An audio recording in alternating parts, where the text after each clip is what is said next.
I want to begin by addressing some of the issues around the Mandelson case.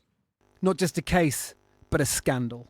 And with increasing fury on his own backbenches, the Prime Minister had little choice today but to change tact on a long-planned speech on the revival of town centres to the revival of his own political career. He started with a message to the victims of convicted paedophile Jeffrey Epstein. To them, I want to say this. I am sorry. Sorry for what was done to you. Sorry that so many people with power failed you. Sorry for having believed Mandelson's lies and appointed him. And sorry that even now you're forced to watch this story unfold in public once again. His defence, trusting a man who had already been forced to quit because of his own actions twice before. Before he was appointed ambassador, Mandelson was asked directly about the nature of his relationship with Epstein. He was asked whether he had stayed at Epstein after his conviction. The information now available makes clear that the answers he gave were lies. He portrayed Epstein as someone he barely knew.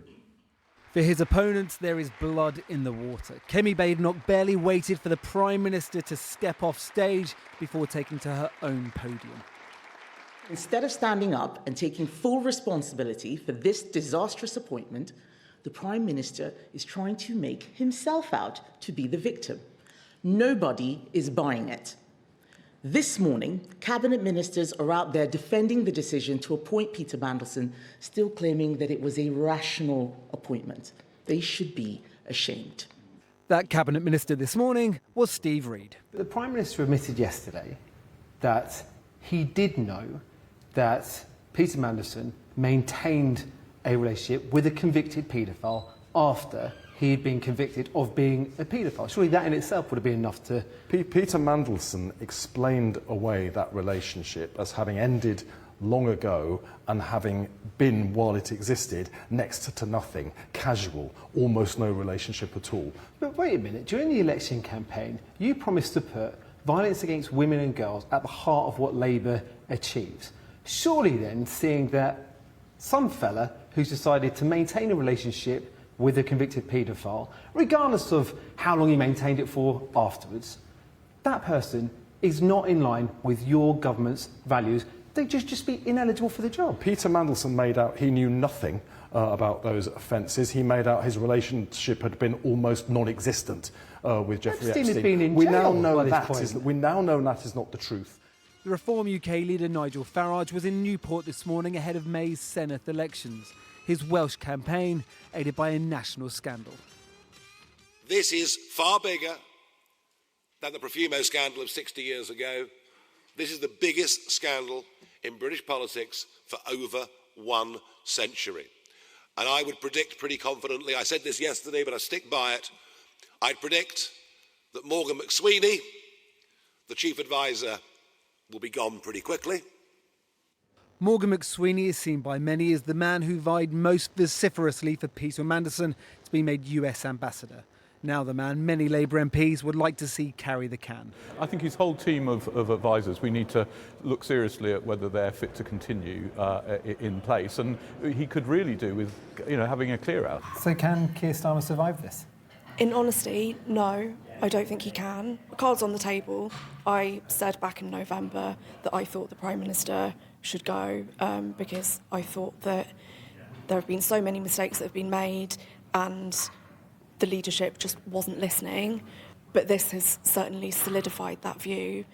Sir Keir conceded today he understood the anger and frustration of Labour MPs. Many of them are back in their constituencies tonight, wrestling with whether what was needed today was an apology from a Prime Minister or action from his backbenches. I was in that room with the Prime Minister earlier on. The tension was palpable. You got the sense from the Prime Minister, from his team, that all of them understood the gravity of the situation, the peril that Sir Keir and his leadership is in. So he tackled it head on, which went down relatively well with some of his backbenchers. But, and this is a big but, many of his MPs say, look, when it comes to the big issues, Keir Starmer gets it wrong. This is morphed now. This isn't about Peter Mandelson. This is a question of the Prime Minister's judgment. When it comes to farmers' inheritance tax, when it comes to two-child benefit, when it comes to welfare reform, the Prime Minister gets it wrong. And where he ends up isn't a place of his choosing. It's a place where he's forced to be. So what's stopping the Prime Minister's removal then?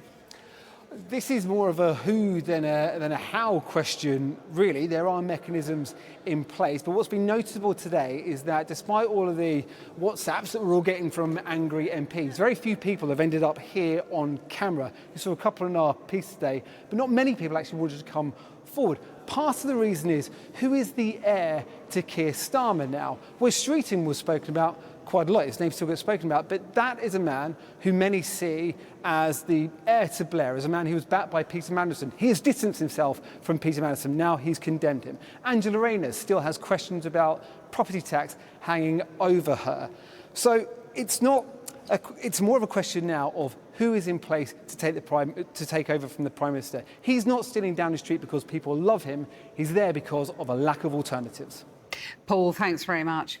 Well, earlier I spoke to the Conservative leader, Kemi Badenoch, who told me that she didn't accept the Prime Minister's apology. And just to warn you, my interview does contain some offensive and misogynistic language. He knew the depth of the relationship between Peter Mandelson and Jeffrey Epstein because it appears that he asked him about it. It came out in the security vetting. When I asked him at Prime Minister's questions whether this information was in the security vetting, he said yes. The Prime Minister is so self-righteous, he just can't bring himself to say, I made a mistake, I should not have appointed him. Instead, he's making it about the lies. Everyone knew that Peter Mandelson told lies. He'd been sacked from government twice. Have you got any sympathy with him being lied to by one of his senior lieutenants? I mean, it's a bit like you being lied to by Robert Jenrick, isn't it? No, because Robert Jenrick had not been sacked from Cabinet twice for lying. Yes, he had been sacked from Cabinet as it happened. But I would not have put someone who had had serious ethical issues raised, and I certainly would not have put someone who the security vetting had flagged that he was a close associate of a convicted paedophile. You personally didn't make a fuss about it at the time, though, did you? Well, others in the party did. I don't speak on every single thing, on every single appointment. Ian Duncan-Smith did, Dame Caroline Downage did, so many others. The press raised concerns, but the Prime Minister is the one who makes the decision. I'm not in government. I can't be commenting on every single appointment they made. I did raise it when we started seeing more reports coming out in September. I did raise it. I asked the Prime Minister then. He didn't come clean then. And the truth is, the only reason why we know this is because I forced him yesterday to admit that. Do you think you've got a scalp over this? I think that someone should take responsibility. And what we're not seeing is anybody taking responsibility. They're all saying, oh, we were all lied to, we're victims to. No, I'm sorry. Keir Starmer is not a victim, and he should stop hiding behind Peter Mandelson. You're going to get the documents soon relating to his appointment. We've seen reports that Mandelson tried to secure a Russian visa for Epstein. The Polish Prime Minister is investigating if Russia was deploying Epstein as a spy. Do you think there may be national security concerns at the heart of this? I think there may be national security concerns about what Peter Mandelson did when previously in government, and who knows what else up until his appointment as ambassador. The police are going to investigate Peter Mandelson, but the Prime Minister's judgment has been shown now to be deeply flawed. Should the police have any qualms about investigating under caution the former Prince Andrew Mountbatten-Windsor? He denies any wrongdoing, but should the police go where the evidence takes them? Of course they should. I mean, the police should always do that. Including a member of the royal family? Well, I think that he should be treated the same as everyone else when this sort of case happens. I'm sure you were as shocked as everyone else looking at the language used in the Epstein files about women, and I quote, the bitch, hag. What does it say about the treatment of women that powerful businessmen, politicians, even a member of the royal family can use that kind of language, that misogynistic abuse, really? I think that those terms are disgusting. I think what it showed is people who think that they can do whatever they like and get away with it, that the rules don't apply to them.